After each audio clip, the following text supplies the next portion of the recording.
Hello, everyone. My name is Emma with Alternative Healthcare Careers, and I'm so excited here to be with Antoinette from Improvability. It is an amazing all-in-one resource for ergonomics and for basically making your home be safe, and so many other resources they have. Their website's really robust in what they do. And so I've brought her on to really talk about Improvability, what they do as a company, how they serve people. And for those of you looking for an alternative career, potentially, if you are in the Texas area and you see a job posting from Improvability, hopefully this will help you understand, are they the right employer for you? And it's really exciting what they're doing. And so without further ado, tell us a little bit more about yourself and Improvability. So thanks so much for having me. So my name is Antoinette Verdone. My background is actually engineering. So my undergraduate degree is in mechanical engineering, and then I went to graduate school long time ago now. I graduated in 2000. It was a program under the biomedical engineering department at a school, but it was a specialty program for working with people with disabilities. Because as a young person, I didn't even really know what engineer did, but I understood, I had heard of biomedical engineering, so I knew there was something to do with people in engineering, and that kind of just sparked my interest. The school that I went to for undergrad didn't have that, so mechanical engineering is just like kind of how to design a thing. And so then I knew I wanted to go to graduate school. I'm sure everyone has a similar story. You think about decisions you made as a 22-year-old that set the course of your life that you didn't know that at the time. So I can totally see it in my mind's eye. I don't think I have this piece of paper anymore, but again, this was over 20 years ago now. So you had to send off and ask for information. And so I was getting, all these different graduate schools sending me pamphlets, because that's what we did back in the day before the internet was really a thing. And it was a yellow piece of paper with one paragraph that was just saying, use engineering principles to help people with disabilities. Okay, sign me up. Now I got a scholarship and a stipend, so that made it easier too, to make the decision. So long story short, I kind of didn't know what I was getting myself into, but then once I really got into it, I realized, oh, this is kind of what I was created to do. So after college, my first job, I actually worked for vocational rehab in the state of Mississippi, which was an amazing job as a new grad, because we got to do kind of the breadth. So most people who work in assistive technology tend to focus on one area, and there's nothing wrong with that. But I've always been drawn to kind of two things. One, being the person to help put it all together. And I kind of like knowing about everything. That's just like my personal cross to bear. So that job was really awesome because we worked in all the different areas. I got to do everything.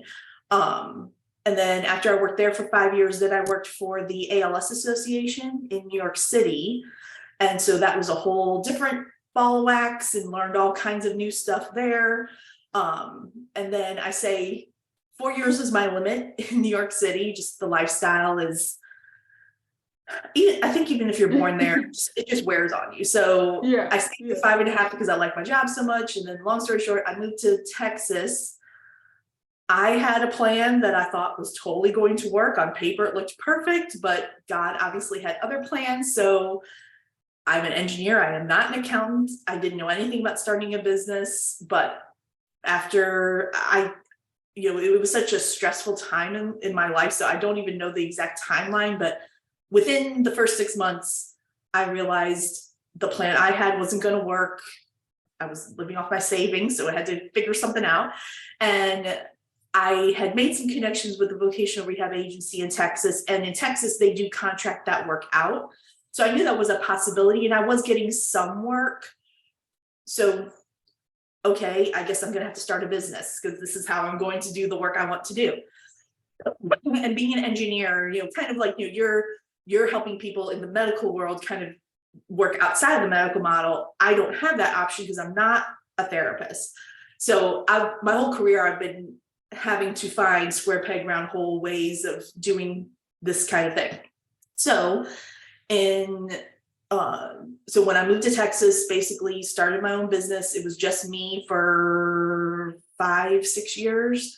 Wow. And 99% of my business was vocational rehab because they're outside the medical model. They will pay for my services and it made sense. And I was doing really well. And it got to the point where either I was going to start saying no to jobs or I was going to have to hire someone. And again, I was so nervous about doing that because I'm not a business person. I mean, I knew how much money I was making and I'm like, I think I can afford to hire someone, but I didn't have any business knowledge. Like, yeah, you just don't know, like, okay, well, I know I'm too busy and I know I'm making decent money. So I think I can, but when someone actually shows up on your doorstep, I was so afraid I was going to forget about something. Well, because, you have to pay their side of the taxes and, what does that really end up being dollars wise? How much extra do I have to make to really be able to support someone? So I didn't really know all those things.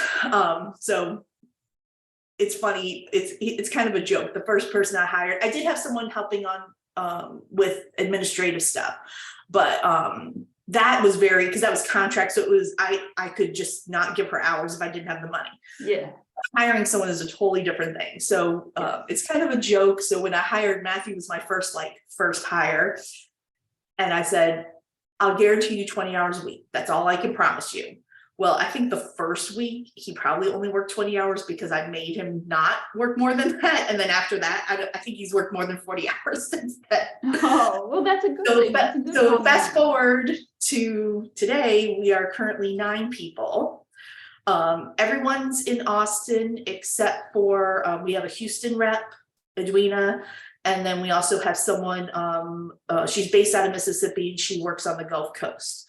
So, and I'm sure I'm preaching to the choir here, when you have your own business and especially kind of doing the weird stuff that we do, your business morphs and changes. You make relationships with referral sources and then all of a sudden you're doing a lot of that kind of business, and business you used to do, you don't do anymore because funding changes or whatever. So like I said, when it was just me, it was 99.9% vocational rehab. Then I started making some relationship with VA offices. So we started doing some more work with the VA. And then I got to figure out the dates. I'm so bad. I think something happened a year ago that I'm going to really think about. It was 10 years ago. So when Jimmy came on, I'm going to say 2019, he brought in the AAC part of the business. So we were dabbling in that. But again, we had some discussions and we decided that it would be a good fit for him to work for us. And so that kind of brought in a whole new set of business. So now if you look at like the pie of the business that we do, it's about half AAC. And then the other half is kind of the conglomeration of vocational rehab, VA, private pay, kind of all the other things mixed together. And even with that AAC business, sometimes ECUs come, or environmental control comes from that. So I would say, work-wise, we do a lot of work with AAC in different realms, do different payers, just depending on what access they have. And a lot of times environmental controls can kind of add on to that. And then vocational rehab. So those are kind of like probably our 3 biggest buckets. And I feel like that is kind of our sweet sauce because all of those things do require you kind of being knowledgeable about many different areas of assistive technology.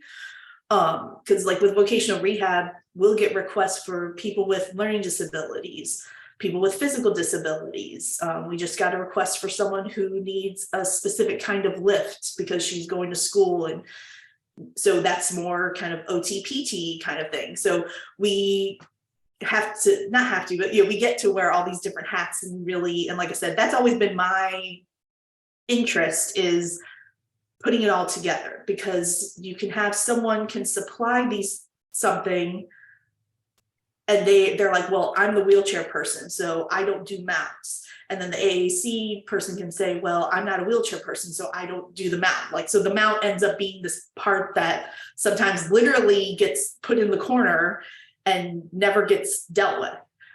Or there's a lot, I mean, again, I'm sure I'm preaching to the choir here. There's a lot of things that someone's power wheelchair can do that, and I'm not mad at the wheelchair suppliers. They don't have the time most times for what they're getting, what they're there for, to really delve deep into the functions of the power wheelchair.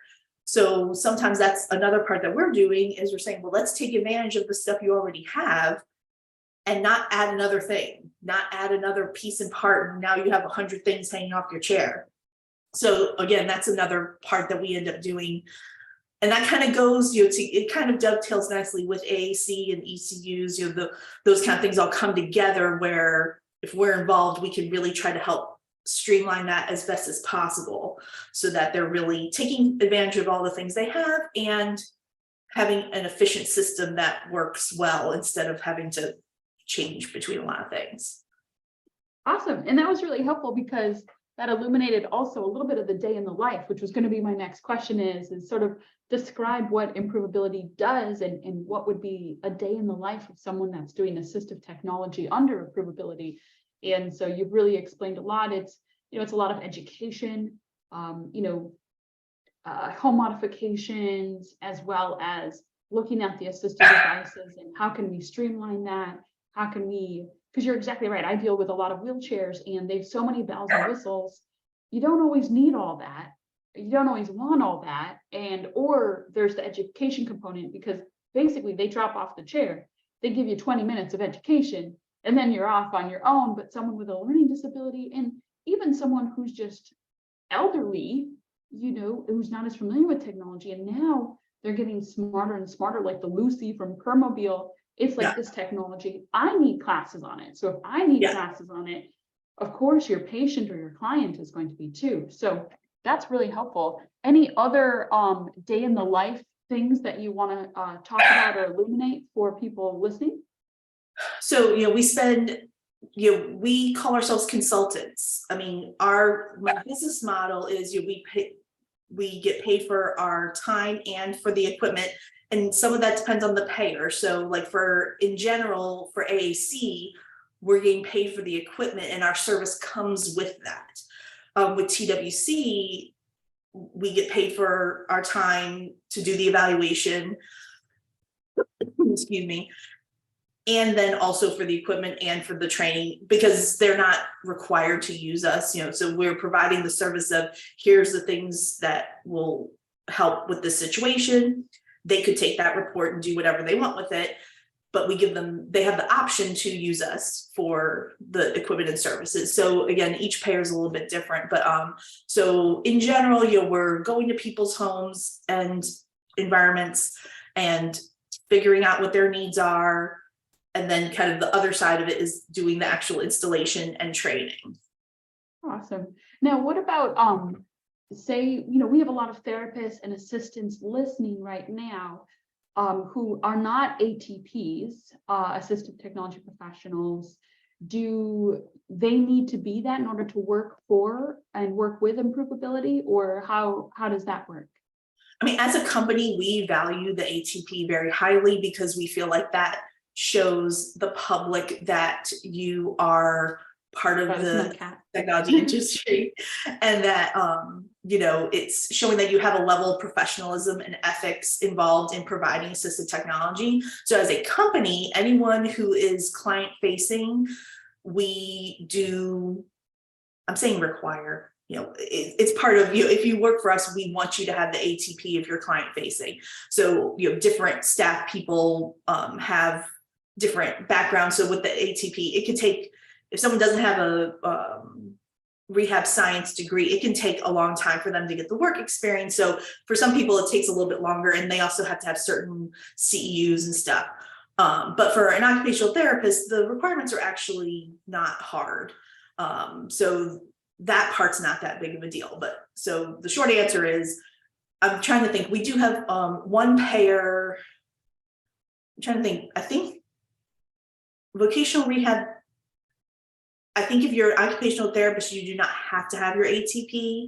Like, it's not a requirement, but like I said, as a company, we want people to be on the road towards their ATP, just because that's a way that we can tell payers, look, all of our consultants have this certification that shows that they're part of the assistive technology industry and that they're going to hold themselves to a level of professionals. Now, again, for a therapist, you kind of have that baked into you. You don't even realize it.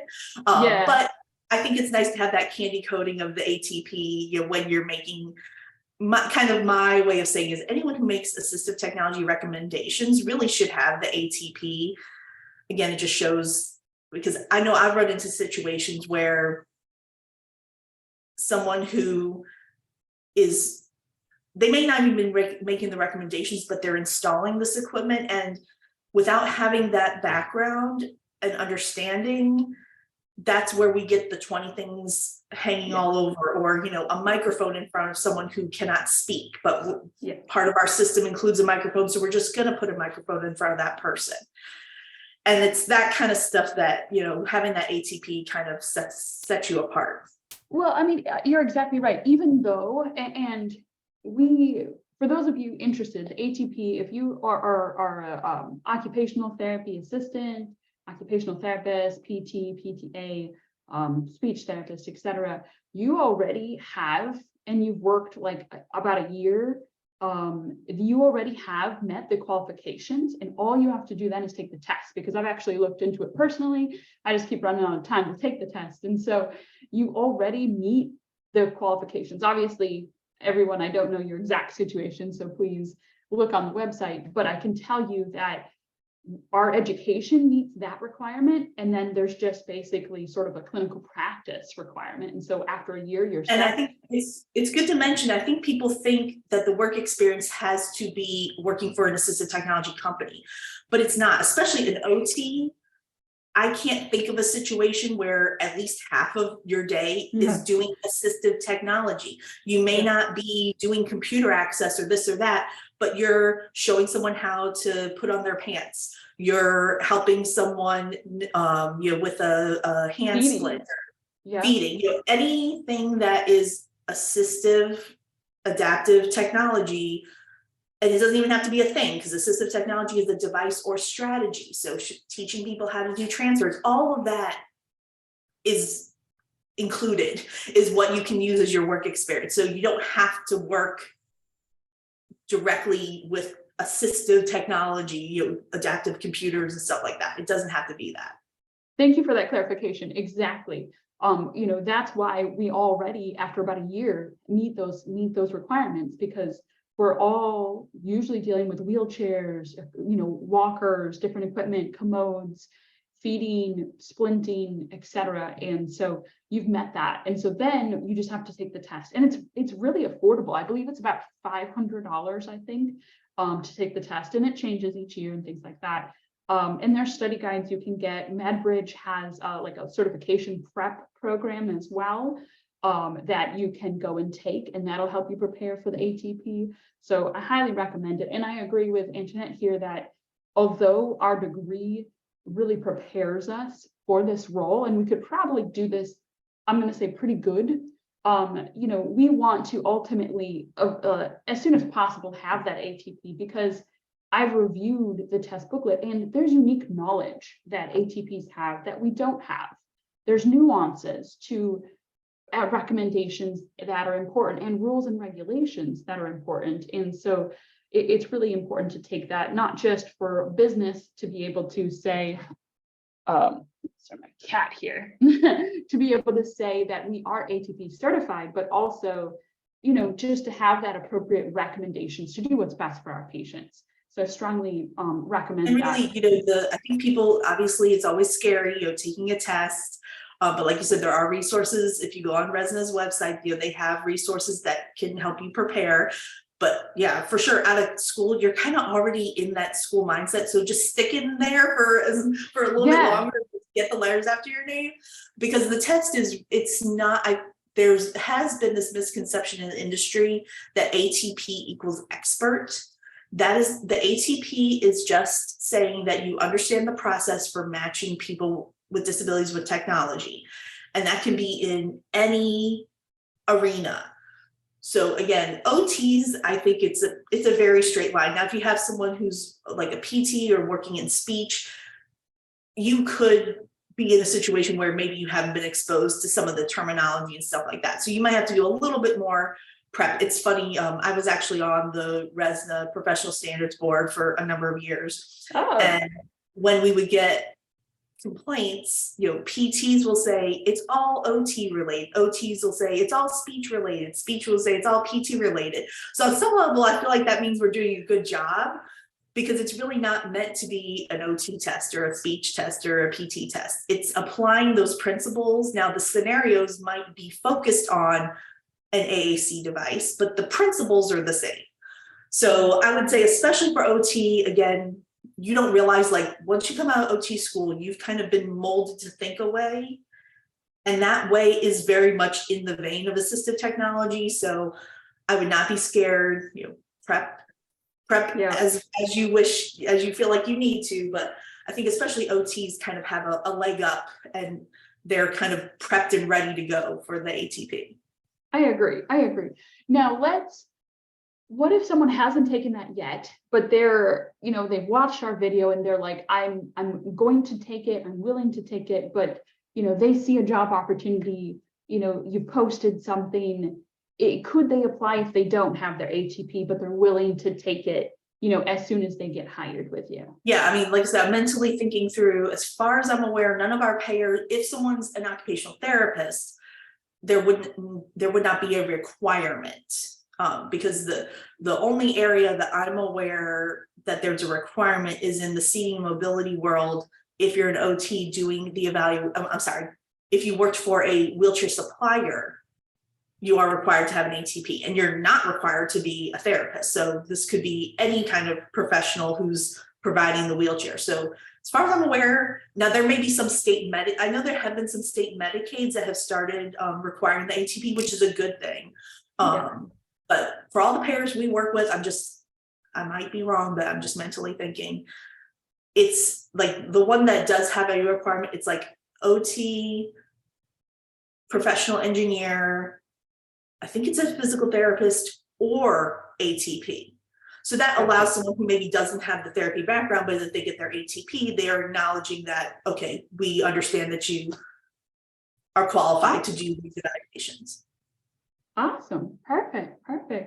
Well, I got two more questions for you, Antoinette, and you're doing great here. We appreciate so much your time.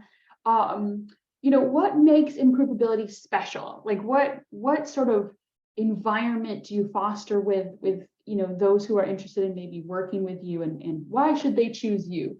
I mean, I really think our biggest sweet spot is our service. That's kind of our calling card. We do not just drop off stuff and leave.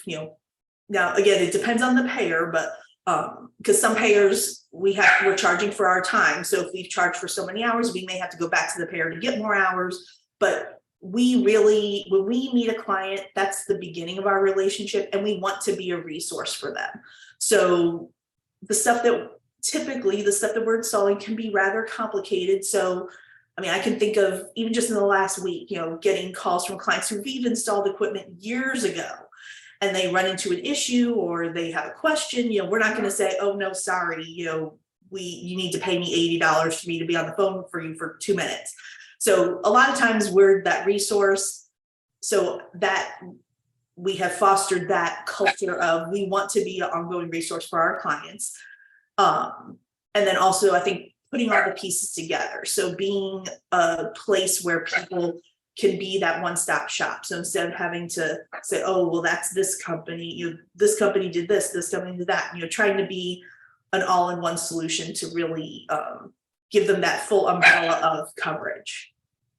I also think one thing that would make me excited to work with you or for you is the fact that you're an engineer. Like, as a therapist, you probably don't know this, but all the time, and I speak to all my coworkers and friends that are therapists, friends or assistant friends, and they're always like, oh, I have this idea, and I retrofitted this, and like doing little like engineering stuff. And so it's really neat to have an engineer at our disposal to sort of, brainstorm and think and be creative and work together. So I think that that's a pretty neat offering that you have, is that you have this unique background, and I think that can really inspire a lot of really great innovations for patients, so I think that's something that you stand out in. Yeah, and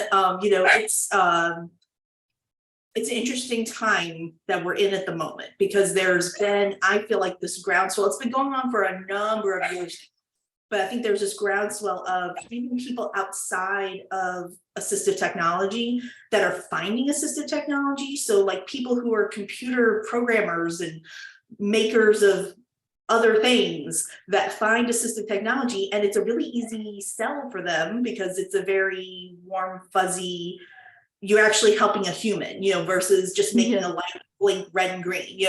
It's actually a fun project for them. So that's actually kind of, I think it's becoming my new side passion project, is finding ways to put together the makers and therapists and people who work in the assistive technology world.